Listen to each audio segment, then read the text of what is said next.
아버지. 네, 하나님 말씀 보겠습니다. 하나님 말씀 요한복음 11장 1절에서 11장 말씀을 다 보는데요. 읽는 말씀은 요한복음 11장 1절에서 4절 말씀까지 보도록 하겠습니다. 오늘 하나님의 말씀은 요한복음 11장 1절에서 46절 말씀까지입니다. 1절에서 4절까지만 읽도록 하겠습니다. 제가 읽도록 하겠습니다. 어떤 병자가 있으니 이는 마리아와 그 자매 마르다의 마을 베다니에 사는 나사로라. 이 마리아는 향유를 주께 붓고 머리털로 주의 발을 닦던 자요 병든 나사로는 그의 오라버니더라. 이에 그 누이들이 예수께 사람을 보내어 이르되 주여 보시옵소서 사랑하시는 자가 병들었나이다 하니 예수께서 들으시고 이르시되 이 병은 죽을 병이 아니라 하나님의 영광을 위함이요 하나님의 아들이 이로 말미암아 영광을 받게 하려 함이라 하시더라. 아멘. 제목은 하나님의 영광을 위한 고난. 하나님의 영광을 위한 고난, 그런 제목입니다.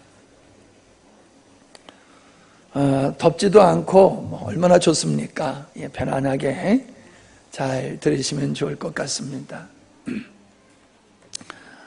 지난달에 저는 하나님의 주권에 대한 주제를 가지고 몇 주에 걸쳐서 말씀을 드렸습니다. 교회를 다니면서 믿음의 생활을 해도 성경을 한 번도 다 보지 못한 분들이 꽤 있을 거예요. 어떤 계기로 성경을 작심하고 한 번씩 읽었다고 고백하시는 분들도 계시는데, 성경을 일독 정도는 아무래도 해야 되겠지요.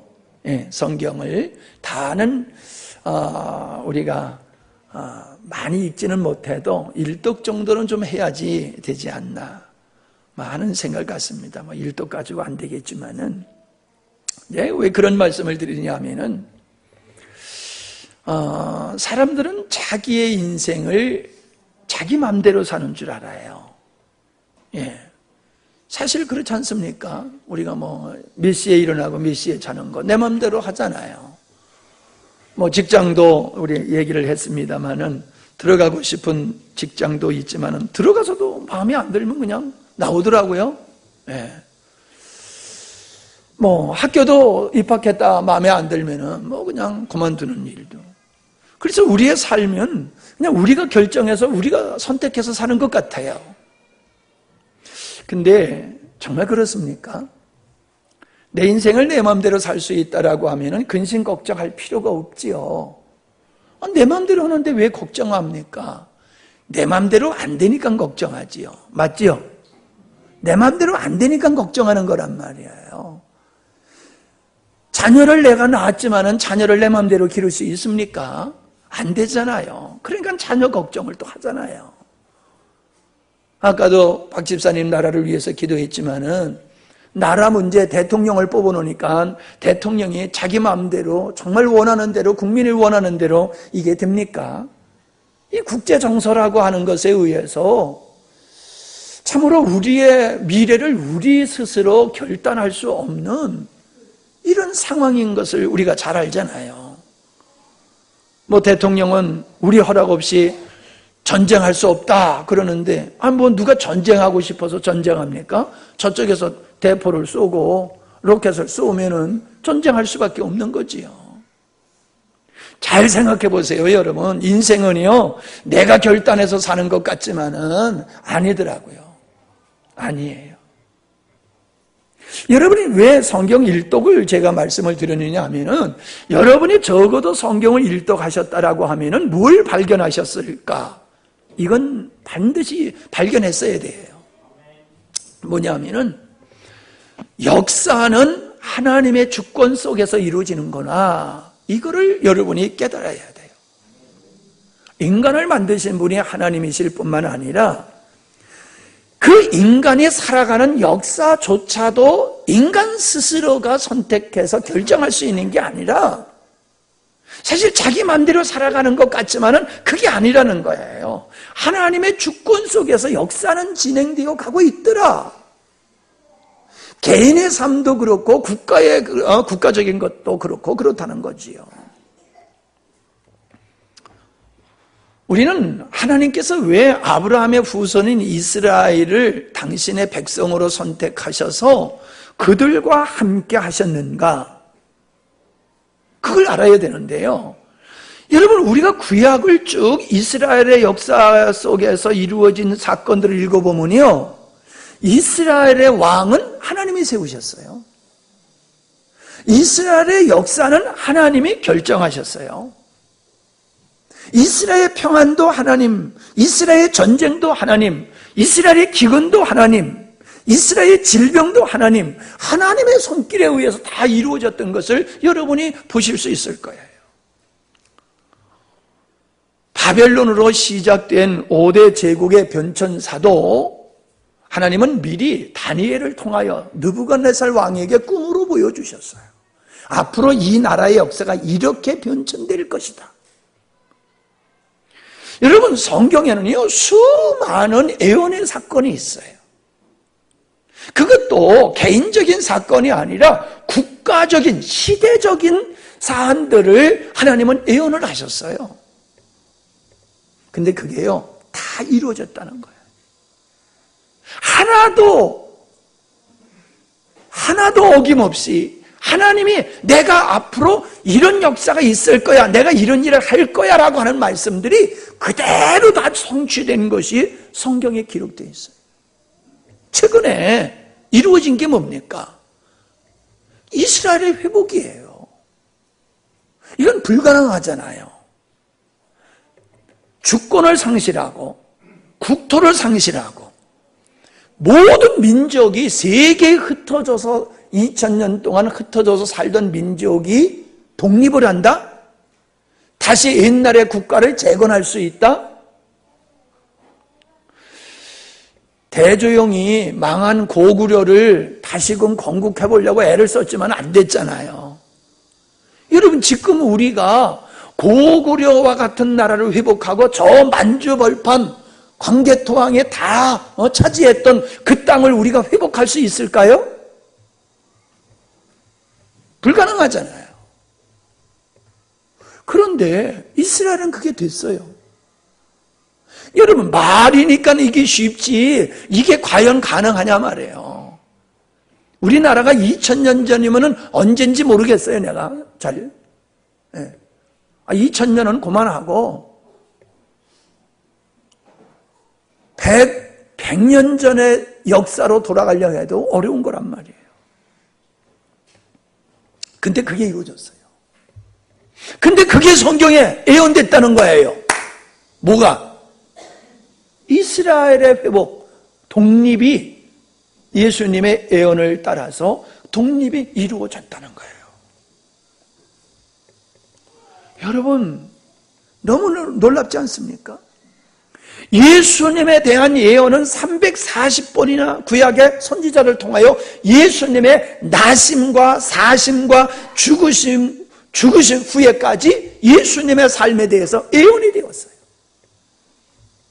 근데 예수님은 그 예언대로 태어나셨고, 예언대로 사시다, 예언대로 죽으셨고, 예언대로 부활하셨어요. 예언대로 성령을 보내주셨어요. 예언대로 교회가 이 땅에 탄생되었어요. 이거는 사람이 할 수 있는 일들이 아닙니다. 하나님이 하실 수 있는 일. 그러므로 여러분, 인생을 좀 근시안적으로 보지 마시고요, 하나님의 관점에서 인생을 큰 틀에서 인생이 어떤 거냐를 여러분이 아셔야 돼요. 우리가 이 땅에서 성공했다, 실패했다, 승리했다, 패배했다, 그거 별거 아니에요. 그거 별거 아니에요. 인생은 그냥 하나님의 창조 의도 속에 예정된 존재로서 그 하나님의 창조의 의도를 이루기 위해서 등장했다가 사라지는 배우와 같은 존재가 우리예요. 인생은 절대적으로 하나님의 주권으로부터 독립하여 자유로울 수 있는 사람은 아니에요. 인생은 내가 하나님의 존재를 인정하든지 하나님의 존재를 부정하든지, 부정하면 부정한 것으로, 인정하면 인정하는 것으로 하나님은 그의 인생을 가지시고 아버지 뜻을 이루어 가시는 분이 하나님이세요. 그게 여러분 보여야 돼요. 여러분이 이 땅에, 이 시대에 여러분이 원하는 모습으로 태어난 건 아니잖아요. 여러분이 원하는 모습으로 태어나지 않았잖아요. 여러분이 이 세상을 떠날 때 여러분이 원하는 시간에 여러분이 원하는 방법으로 떠날 수 있어요? 그런 사람 하나도 없어요. 그게 인생이에요. 그런데 인생은 자기 마음대로 사는 줄 알아요. 내가 원하는 삶을 살고 내가 원하는 삶을 살면은 이것이 성공의 인생이라고 착각하고 있다는 거예요.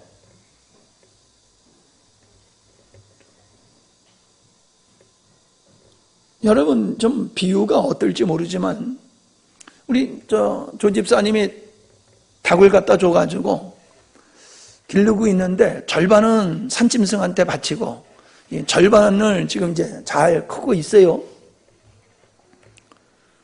근데 울타리를 크게 하고 그 안에서 아주 신바람 나게 잘 먹고 잘 살고 잘 자라고 있어요. 예. 칠면조를 기르는데 이 칠면조가 얼마나 빨리 크는지 닭을 기르지 말고 칠면조를 기르는 게 낫겠다 하는 생각이 들어요. 자, 닭들이 닭장 안에서 즐겁게 살고 있습니다. 닭의 운명이 누구의 손에 달려 있습니까? 저한테 달려 있어요. 예? 닭의 운명은 저들이 아무리 즐겁게 행복하게 살아도 닭의 운명은 저한테 달려 있는 거예요. 닭이 그걸 알까요? 몰라요. 닭장 안에 자기 색인 줄 알아요. 바깥에 내놔도요. 멀리 갈지도 몰라요. 그 안에서만 뱅뱅 돌아요. 그게 전부인 줄 알아요. 그게 닭이에요. 우리 인생이 그래요. 내가 알고 있는 게 전부인 줄 알아요. 내가 살고 있는 현실이 전부인 줄 알아요. 내가 살고 있는 이 세상이 전부인 줄 알아요. 닭과 같이. 얼마나 어리석은 거예요. 얼마나 어리석은 거예요. 그렇게 어리석게 인생을 살면서 뭐 문화인이니 현대인이니 지성인이니 그런 소리를 하는데 살아가는 걸 보면은요, 얼마나 인생이 뭔지도 모르고 어리석게 살고 있다는 거예요. 여러분, 내일을 준비하는 자가 후회하지 않게 됩니다. 인생을 알고 살아가는 사람은 내일 하나님 앞에 설 때 후회롭지 않지만은 인생을 모르고 보이는 것이 전부인 줄 알고 내가 지금 누리고 있는 것이 전부인 줄 알고 착각하며 살던 사람은 오늘은 행복할지 모르지만 그날이 되어지면은 주님 앞에 설 때는 땅을 치고 통곡하게 될 거예요. 아니, 이건 제가 여러분에게 강요하는 게 아닙니다. 여러분이 성경을 보십시오. 역사를 보십시오. 우리가 살아온 삶을 되돌이켜 보십시오. 과연 우리가 얼마나 정상적으로 제대로 살고 있는지요. 우린 속어 살고 있어요. 인류 전체가 속어 살고 있어요. 하나님 앞에 붙들린 사람 외에는 다 거짓의 착각 속에서 속어 살고 있다는 거예요. 오늘 나사로의 사건을 보십시다. 신앙생활을 하신 분은 다 아시겠지만은 모르시는 분을 위해서 설명드리면은요, 나사로라고 하는 남자가 있고 마르다와 마리아라고 하는 누이가 있었어요. 부모님은 없이 이 셋이 살았었는데 이 사람들은 예수님과 아주 가까운 관계에 살고 있었어요.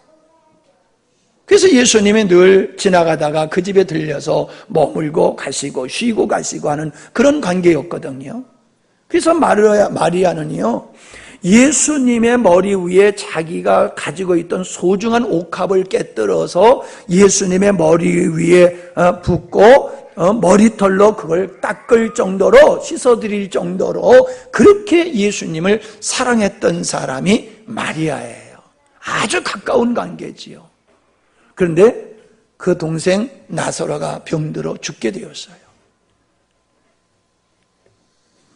그래서 사람을 보내가지고 제가 좀 이야기를 벗겠습니다. 사람을 보내가지고 빨리 와서 고쳐달라고 했지만은 예수님은 머뭇거리고 계시다가 나흘이 지내서야 오셔서 죽은 후에 오셨다는 거지요. 더운 지방이니까 빨리 부패하잖아요. 죽어서 냄새가 나는 그 무덤에 가셔서 예수님이 살리셨다 하는 것이 오늘 11장의 내용이에요. 그러니까 이런 걸 보면서 말도 안 돼. 어떻게 사람이 죽었다 살아나? 이렇게 생각하시는 분은 그냥 이게 사람이 지어서 그냥 여기다 성경에 기록한 거라 이렇게 생각하실 수 있어요. 근데 한번 다 반대로 예수님이 하나님이시라고 하면은 죽은 자를 살리는 건 어렵지 않잖아요. 그죠? 그러니까 나사로가 살았다, 죽었다, 살았다는 게 중요한 게 아니라 예수님이 진짜 하나님이냐, 예수님이 그냥 인간이셨느냐, 이걸 통해서 우리는 판명된다는 거죠. 이게 사실이라고 하면은, 나사로가 죽었다가 살아난 것이 사실이라고 하면은 예수님이 하나님이라는 게 맞아요. 그러나 이것이 사람이 지어서 써놓은 글이라고 하면은 예수님은 사기꾼이지요. 더더욱 이 사건을 기록한 요한은 더더욱 사기꾼이지요.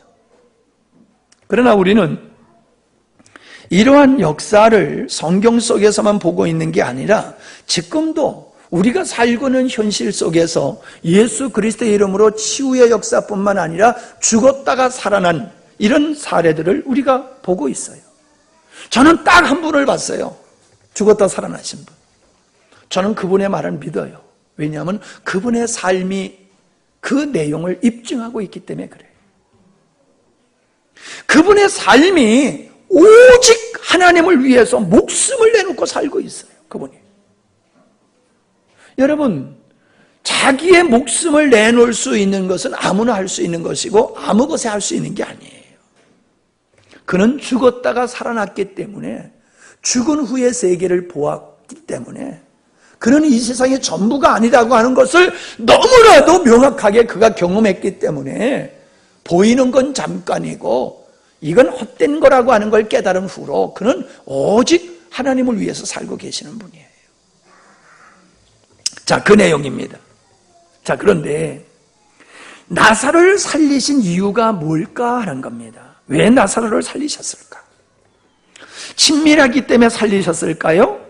예, 분명히 친밀한 관계인 것이 맞습니다. 여기 말씀해 보니까는 사랑하시는 자가 병들었나이다. 예수님의 나사로를 특별히 총애했다는 거예요. 그러니 초청하는 것은 당연한 거고 고쳐달라고 요구하는 것은 당연한 거지요. 친밀했기 때문에 살려줬다. 아니에요. 왜냐하면 친밀하기 때문에 살려줬다고 하면은 죽기 전에 고쳐주셔야지요. 근데 죽도록 그냥 기다리셨어요. 소식을 듣고 이틀 동안이나 머물거리고 있다가 가셨어요. 거리가 한 40km 떨어진 거리거든요. 그러니까 예수님께서 나사로가 병들었다는 소리, 죽게 된 병이 들었다라고 하는 소리를 듣고도 이렇게 머무셨다고 하는 것은 친밀하기 때문에 꼭 고쳐주신 것은 아니라는 거죠. 그럼 나사로가 죽을 것이 불쌍해서? 불쌍해서라고 하면은 죽지 않게 하셨어야지요. 이틀 동안 머물지 말으셔야지요. 그것도 아니라는 거지요. 예수님의 사랑이 많으셔서요? 그러면 다른 사람을 왜 안 고쳐주세요? 다른 사람은 죽은 사람이 얼마나 많았겠어요? 근데 왜 그 사람들은 다 살리시지 않았어요? 다 안 맞는 얘기라는 겁니다. 오늘 말씀에 보면은 10장 37절에 보면은 만일 내가 내 아버지의 일을 행하지 아니하거든 나를 믿지 말아라. 내가 하는 일은 다 아버지의 일이다. 내가 하는 일이 아버지 일이다. 그렇게 예수님이 말씀하셨어요. 그러시면서 15절에 보니까는 내가 거기 있지 아니한 것이 아는 것이 너희를 위해서 도리어 잘된 일이므로 기쁘게 생각한다. 이 일로, 나사로가 죽은 일로 말미암아 너희가 나를 믿게 될 것이다. 42절에 보니까 아버지께서는 언제나 내 말을 들으신다는 것을 압니다. 그런데도 이렇게 말씀을 드리는 것은 둘러선 무리를 위함에서입니다. 예루살렘에서 가까운 곳이기 때문에 조문을 많은 사람들이 왔어요. 그 집에 조문을 온 많은 사람들, 그 사람들을 위해서입니다. 그들로 하여금 아버지께서 나를 보내신 것을 믿게 하려는 것입니다. 나로 하여금 하나님의 나를 이 땅에 보내셔서 나로 하여금 아버지의 일을 하게 하시는 것을 저들로 하여금 믿게 하기 위해서 이 나사로를 살려 주십시오라고 예수님이 기도하시는 거예요. 45절에 보니까는 그래서 많은 사람이 예수님을 믿게 되었다라고 기록되어 있습니다. 예수님은 나사로와 친밀한 관계에 있고 불쌍하고 사랑하시기 때문에 곤치신 것이 아니라 나사로의 죽음을 통하여 하나님께서 의도하신 일이 있기 때문에 그 하나님의 의도하신 일을, 섭리를 이루기 위해서 지금 나사로를 살리는 것이라는 거예요. 3절에 보니까는 사랑하는 자가 병들었나이다 라고 말하고 있습니다. 그러니 예수님은 그 나사로의 병의 심각성을 알고 계시는 거지요. 그런데 예수님은 그 병, 심각한 죽을 병이 아니다라고 말씀하시면서 그 죽을 병이 아니라라고 하는 걸 통해서 그 나사로의 질병이 얼마나 심각한 거냐, 죽을 수밖에 없다, 죽는다, 그렇게 인식을 하셨지만은 그 나사로의 죽음에 대해서 우리 주님의 인식은 다른 거예요. 마르다와 마리아가 사람을 보내서 예수님 빨리 오셔서 우리 동생을 좀 고쳐주세요 라고 할 때에 생각해 보세요. 여러분 생각해 보세요. 아버지 없이, 어머니 없이 두 누이와 한 형제, 3남매가 살고 있는데 그 남자아이가 지금 죽으려고 그런단 말이에요. 그러면 이게 보통 문제입니까? 보통 문제입니까? 보통 문제가 아니잖아요. 반드시 이 나사로가 고침을 받아야 될, 가정적으로 볼 적에 그 가정의 미래를 위해서는, 마르다와 마리아의 미래를 위해서는 이 나사로는 절대적으로 살아나야 될 사람이에요. 어떤 방법을 써서라도. 그런데 예수님은 놀라운 기사와 표적을 행하시니까 그분이라고 하면은 나사로를 살리실 것은 죽지 않게 고치실 것은 너무나도 쉬운 문제지요. 그러니까 사람을 보낸 거잖아요. 근데 예수님은 하나님께서 이 일로 인하여 영광을 얻으시고 아들된 나도 이 일로 인하여 영광을 얻게 될 것이다, 그렇게 말씀하고 계십니다. 견해가 달라요. 마르다와 마리아의 입장에서는, 자기 입장에서는 절대적으로 살아나서 남자의 구실을 하고 가문을 지켜가야 할 그런 중요한 인물로 보지만은, 그렇게 해서 건강이 필요하다고 보지만은 예수님은 그게 아니었어요.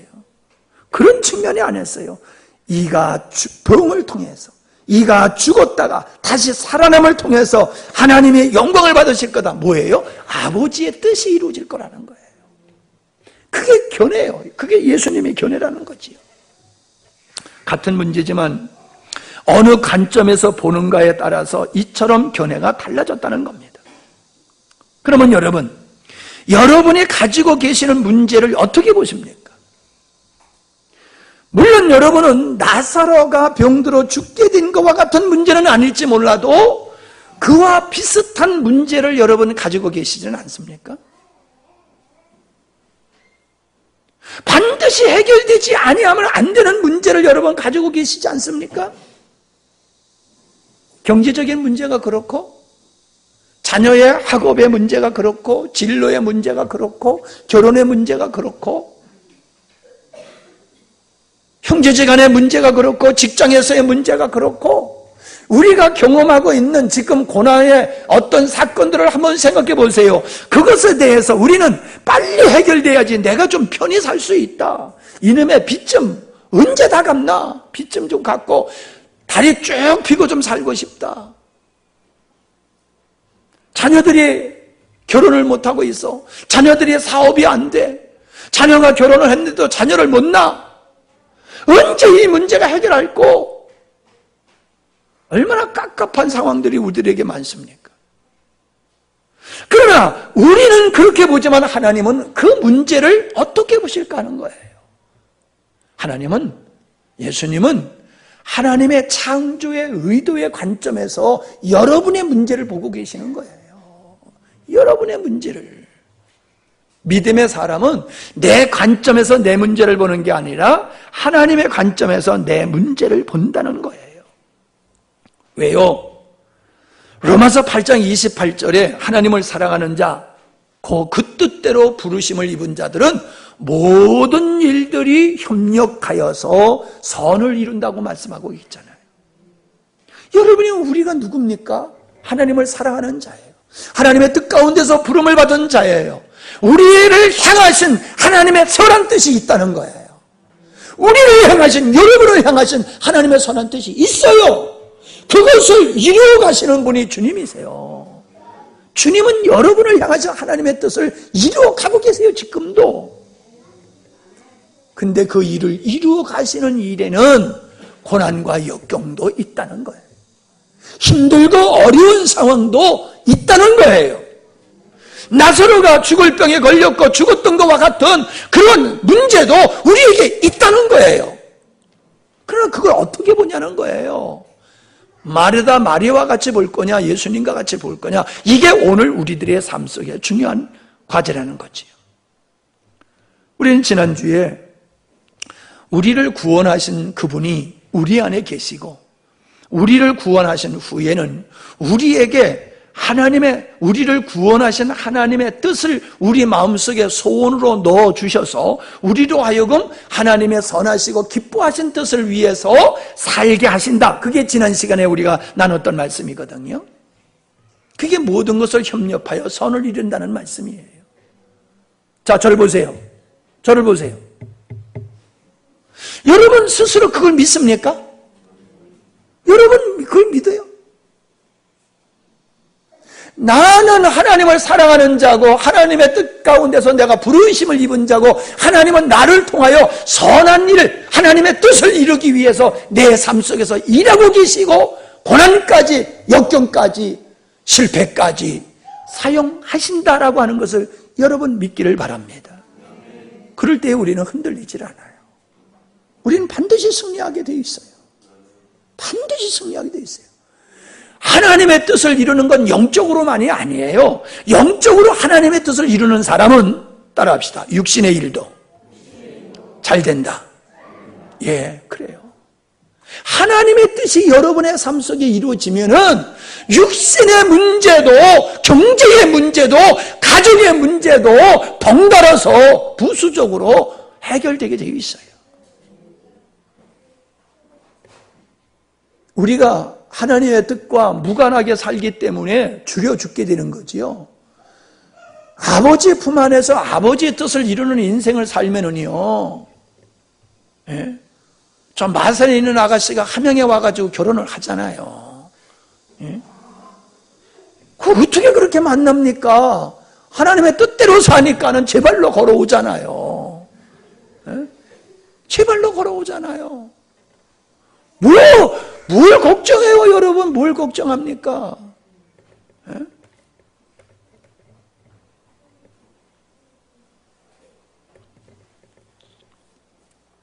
우리의 기도가 응답이 늦어지는 것은 하나님께서 나사로가 병들었다는 소식을 듣고 머뭇머뭇거리다가 늦게 오신 거하고 똑같아요.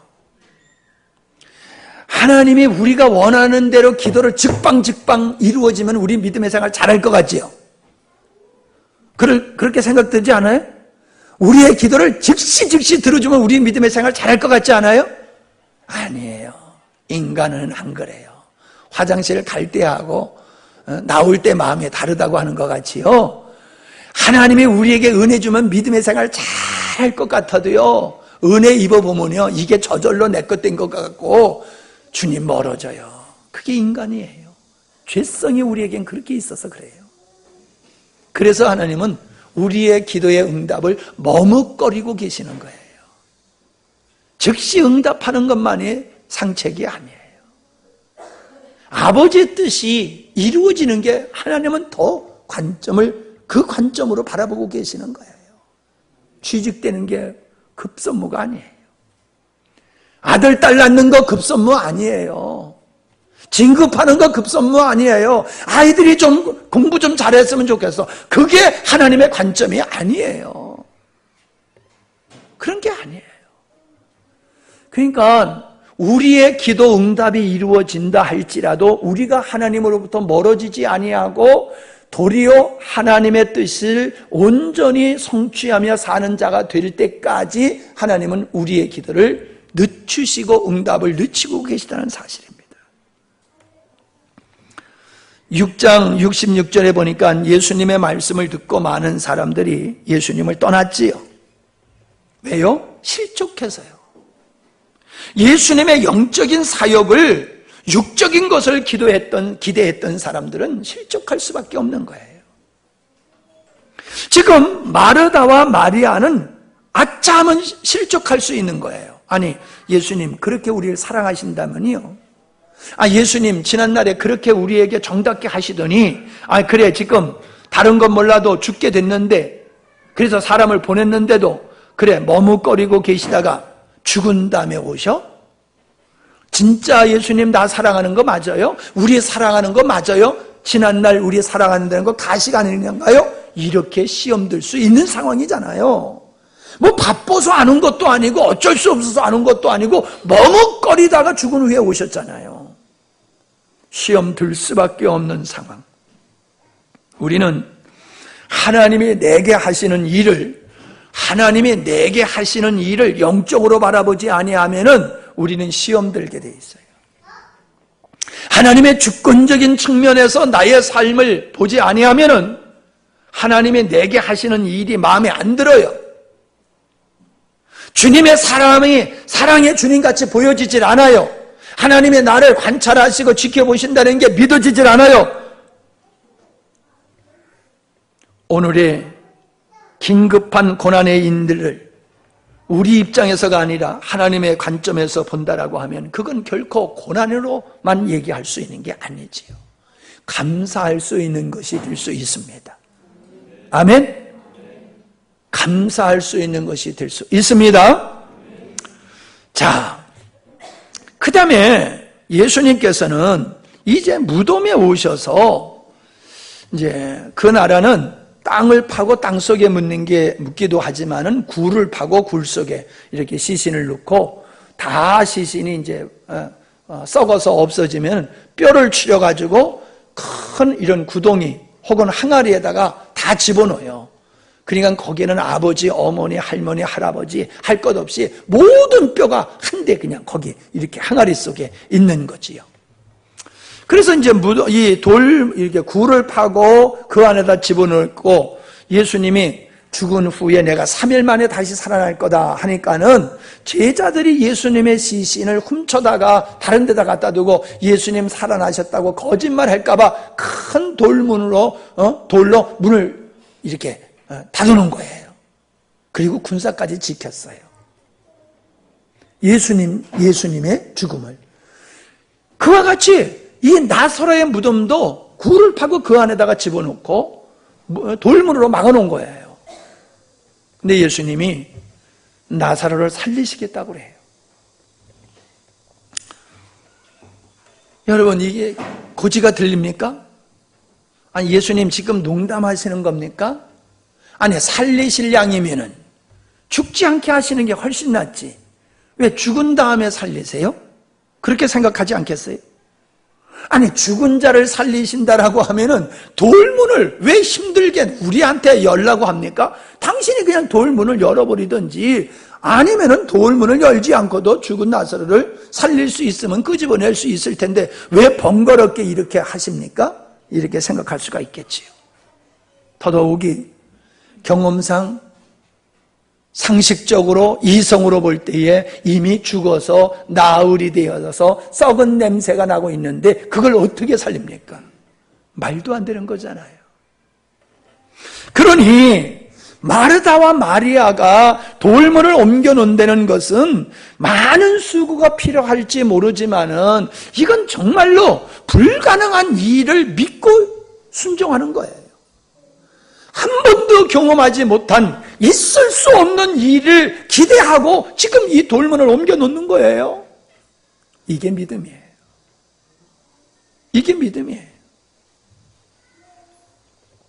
우리가 성경에 보면요, 주님이 하신 모든 말씀은 인간의 이성으로서는 순종할 수 없는 거예요. 그리고 인간의 능력으로도 할 수 없는 거예요. 근데 하나님은 그것을 우리에게 요구하십니다. 왜 그럴까요? 하나님의 일은 하나님이 하시는 거예요. 언제 우리가 나의 이성을 내려놓고 나의 경험도 내려놓고 나의 상식도 내려놓고 모든 걸 내려놓고 하나님 말씀을 절대적으로 신뢰하고 순종할 때에 하나님이 역사하시는 거예요. 그런데 믿음이 없으면 이게 안 되는 거예요. 주님을 향한 절대적인 신뢰의 믿음이 있을 때에 자기 생각, 자기 경험, 자기 모든 걸 다 내려놓을 수 있는 거예요. 그걸 부정할 수가 있는 거예요. 하나님은 그때 역사하시는 분이에요. 하나님은 그때. 구한다고 역사하시는 분이 아니에요. 마르다와 마리아가 돌문을 옮겨 놓는 것은 철저하게 자기 부인의 모습을 보여주는 거예요. 철저하게 자기 부인의 모습을.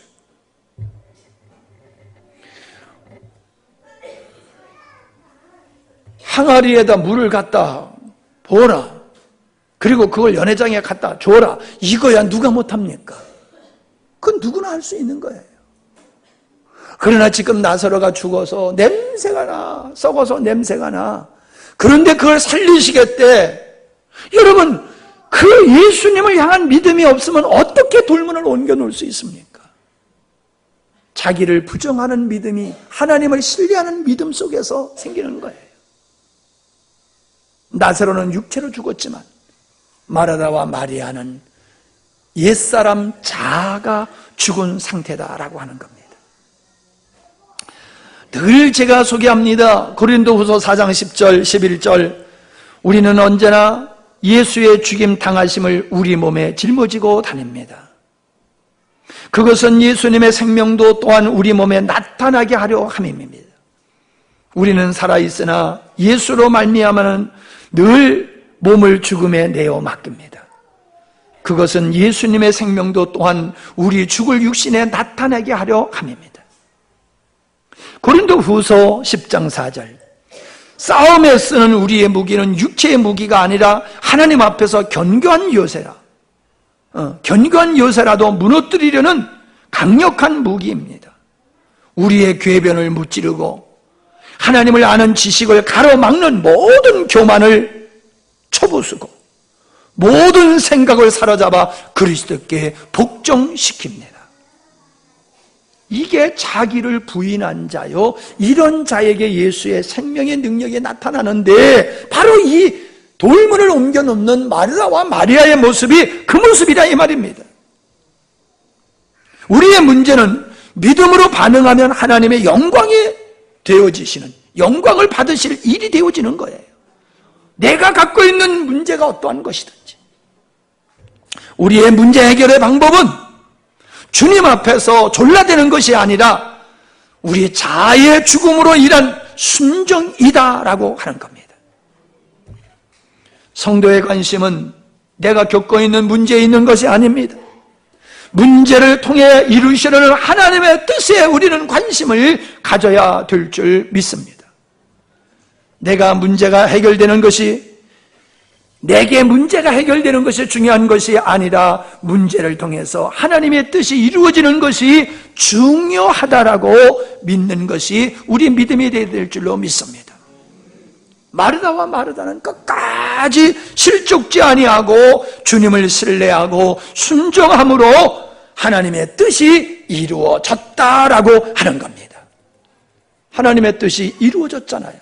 죽은 자를 살리실 수 있는 역사. 그래서 예수님의 메시아인 것을 사람들이 알게 하고, 예수님은 하나님이 보낸 구세주라고 하는 걸 사람들이 알게 하고 하나님께 영광 돌리게 하는 그 일이 이루어짐으로 말미암아 마르다와 마리아가 얻은 것이 뭡니까? 죽었던 나사로를 다시금 얻은 거잖아요. 아버지 뜻이 이루어지니까 죽었던 자가 다시 살아나는 은혜를 입었잖아요. 여러분, 하나님의 뜻이 이루어지는 것은 하나님의 뜻만 이루어지고 우리는 고난만 겪는 게 아니에요. 하나님의 뜻이 나를 통하여 이루어지면요, 영광을, 이 땅의 육신의 영광도 누리게 되어 있어요. 아멘? 제발 믿으시기를 바랍니다. 제발 믿으세요. 그런데요, 마지막으로 보니까 나사로가 죽었다 살아난 걸 보고도 안 믿는 사람이 있어. 이걸 어떻게 해야 될까요? 에? 나사로가 죽은 거 봤어. 장례 치르는 거 봤어.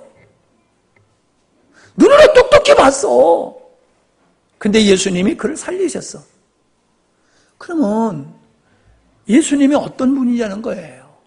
관심을 좀 가질만 하잖아요. 그죠? 아니, 이 양반이 누군데 이 죽은 나사로를 살리지?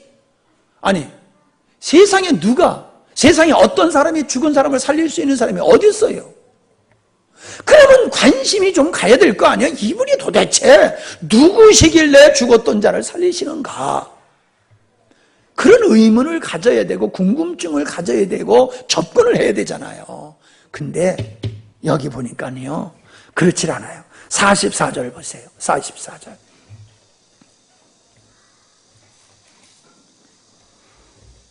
44절, 45절, 46절까지 시작.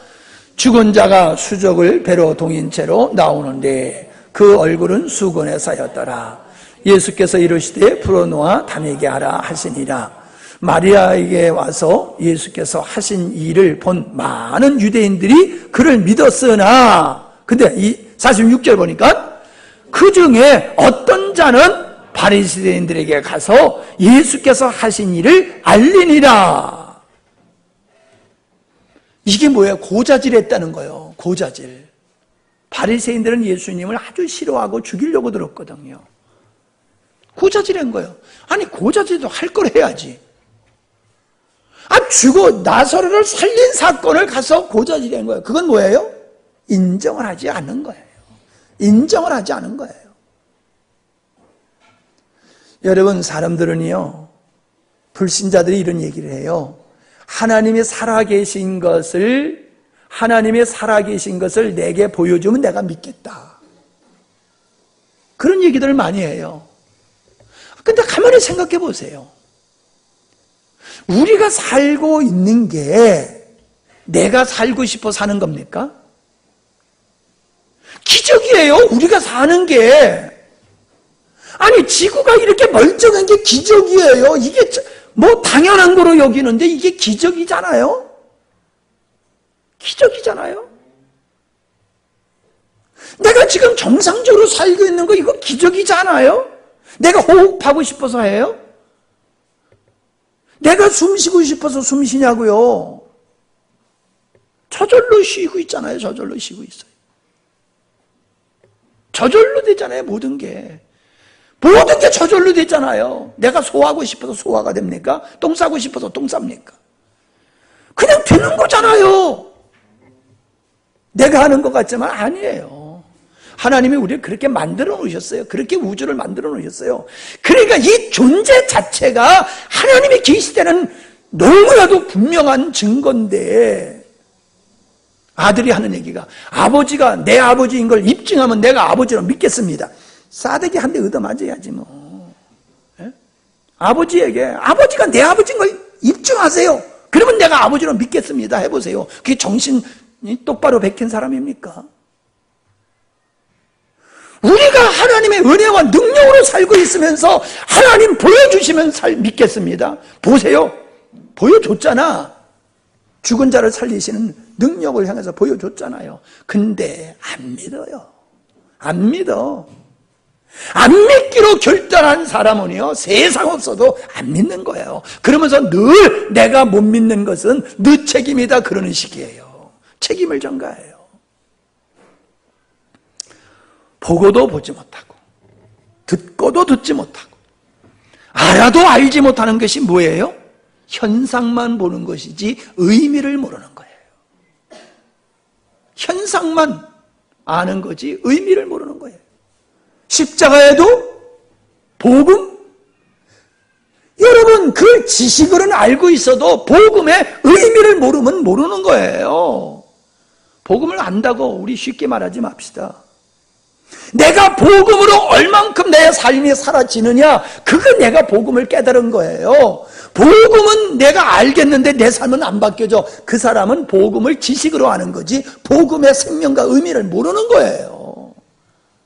하나님의 말씀은 좌우의 날선 검과 같대요. 부서뜨리는 방망이와 같은 능력이 있대요. 그러면 그 말씀이 나를 변화시켜야지 되는 게 맞잖아요. 근데 왜 안 변화가 돼요? 말씀의 의미를 모르기 때문에 그런 거예요. 들어서는 알아.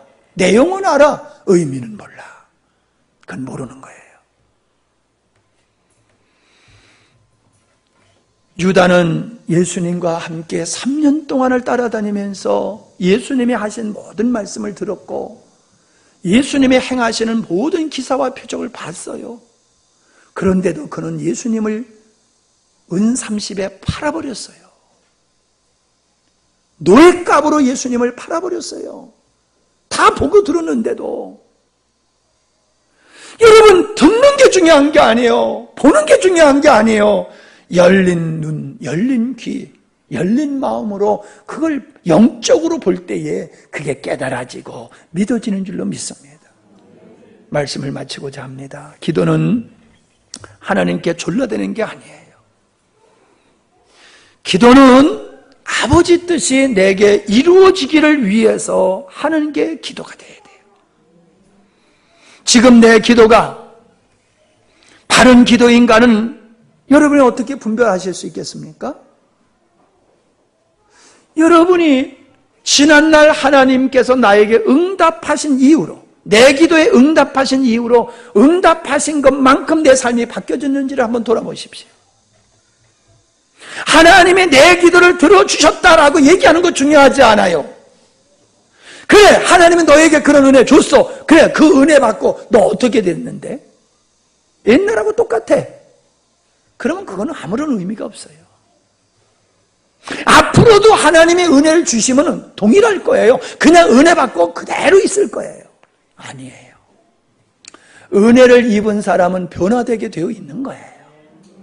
은혜를 입고도 변화되지는 못하는 사람은 앞으로 은혜를 또 입어도 또 안 변화될 거예요. 뭐예요? 응답받는 게 중요한 게 아니라, 은혜 입는 게 중요한 게 아니라 내가 하나님의 뜻을 향하여 사는 사람으로 바뀌어지느냐 안 바뀌어지느냐가 중요하다는 거예요.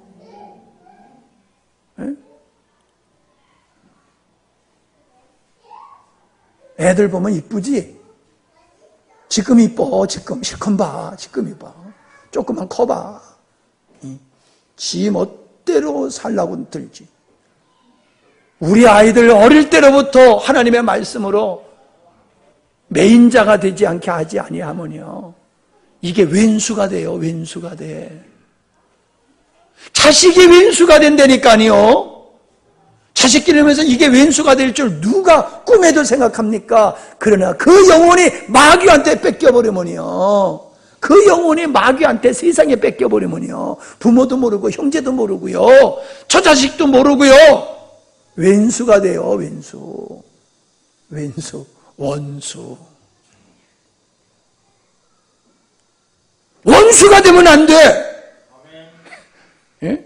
하나님이 우리에게 은혜를 주셨는데 원수가 되면 안 돼요. 은혜를 입는 게 중요한 게 아니야. 왜 나에게 은혜를 베푸셨는지, 왜 우리에게 은혜를 베풀어 주셨는지 그걸 모르고 살면요, 인간값 못하는 거예요. 인각감 못하는 거예요. 누군가 나에게 은혜를 베풀었다라고 하면은 그거 잊어서는 안 돼요. 영광스러운 교회를 통하여 하나님께서 우리를 구원하시고 은혜를 베풀어 주셨다면 영광스러운 교회 잊어버리면 안 돼요.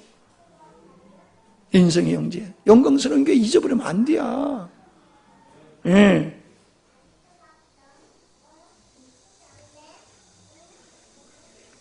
그 혜란이도 서울로 되는데 서울로 안 가고 대전으로 발령 내달라고 그러잖아. 대전으로 지원했다고 그러잖아. 서울로 가면은 서울로 못 간 난리인데 쟤는 서울로 안 가고 대전으로. 왜? 교회 와서 섬기려고. 은혜 입은 교회를 섬기려고 대전에서 이제 취직하고 이제 이렇게 계속 올 거라. 내가 차비 좀 줄게.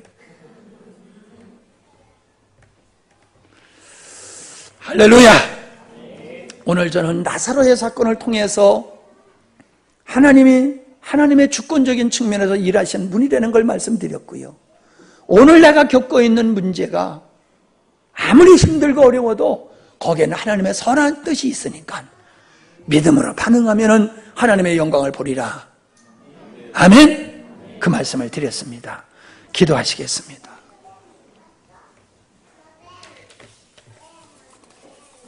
자, 한번 여러분이 가지고 있는 문제를 생각해 보십시오.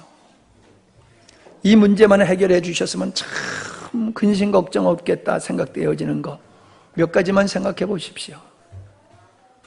그거 해결해 주시면 어떻게 할 건데요? 그거 해결해 주시니까 세상 좋아서 가버리고, 사람 좋아서 가버리고, 돈 좋아서 돈 따라가 버리고, 노는 거 좋아서 세상으로 가버리면 하나님이 왜 그런 은혜를 여러분에게 왜 주셨을까요? 하나님의 은혜를 입는 게 중요한 게 아닙니다. 은혜를 입고 은혜를 베푸신 목적을 따라 사는 게 중요한 겁니다. 걱정하지 마십시오. 하나님은 여러분을 향하신 선한 뜻을 가지고 계십니다. 그 뜻을 이루기 위해서 여러분에게 지금 고난을 주시는 겁니다. 신속하게 역사하지 아니하시고 머뭇거리시며 그렇게 지체하시는 겁니다. 주님을 졸라대지 마십시오. 변화될 것은 주님이 아니라 움직여야 될 것은 납니다. 내가 주님이 원하는 자리로 나가야 되고 내가 주님이 기뻐하는 자리로 나가면은 하나님 역사하십니다. 영광을 보리라. 할렐루야. 하나님 아버지, 오늘 이 말씀이 우리의 마음속에 깊이 각인되어지기를 원합니다. 지워지지 않는 흔적으로 영원히 남게 하시고 그렇게 하나님의 주권 속에서 내 인생을 바라보며 주님을 신뢰하며 사는 저희들이 되게 해 주시옵소서. 오 주여, 우리를 붙드시사 우리의 인생을 통하여 하나님 뜻을 이루시고 영광받아 주시옵소서. 예수님의 이름으로 기도하옵나이다. 아멘.